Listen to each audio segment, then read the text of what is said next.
Welcome back to Primetime News and a special welcome once again to our viewers on onespotmedia.com. Up first this evening, a bombshell revelation in the upper house today as Senator Kamina Johnson-Smith disclosed she'd received harassing emails from former People's National Party Senator A.J. Nicholson.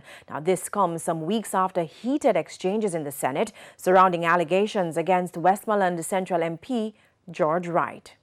Senator Johnson-Smith's claim in the Senate late last month led to calls for her to publicly release the emails. This afternoon, opposition Senator Lambert Brown revived that call in the Senate.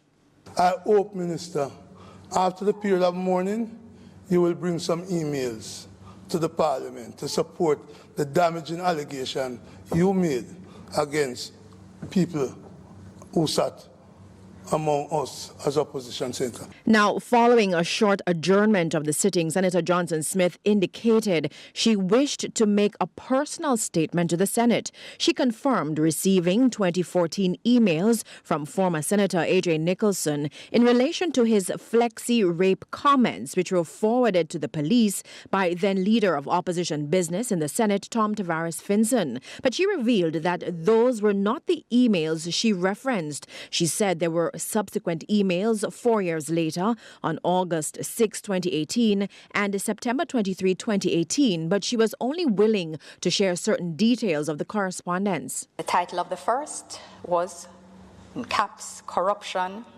suspension points, Bruised Karma. Largely about matters unrelated to me, but having a section about a gleeful opposition senator mercilessly calling me out for sotto voce mumblings of flexi rape from my seat.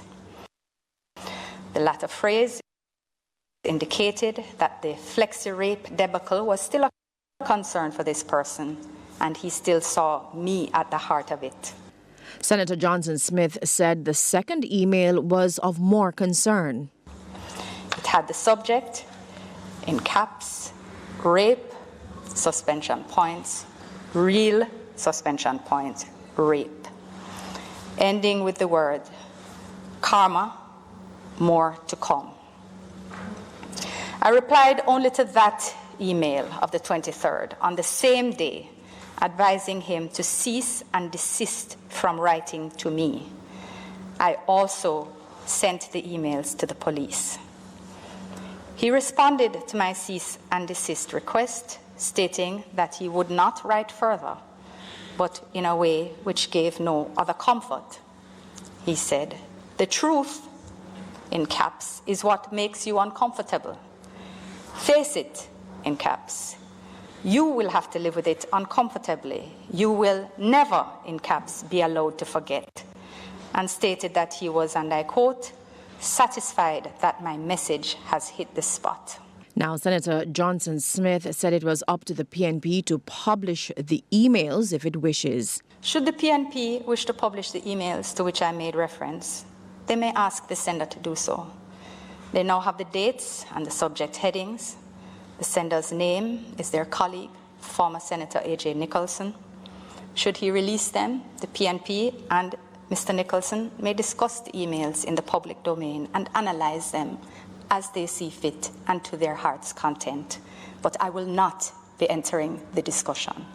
Our news center reached out to A.J. Nicholson about the matter. He told us that, quote, if she is speaking truthfully, produce the emails for all Jamaica to see, unquote, adding, quote, I state categorically that no harassment or threatening emails exist, unquote.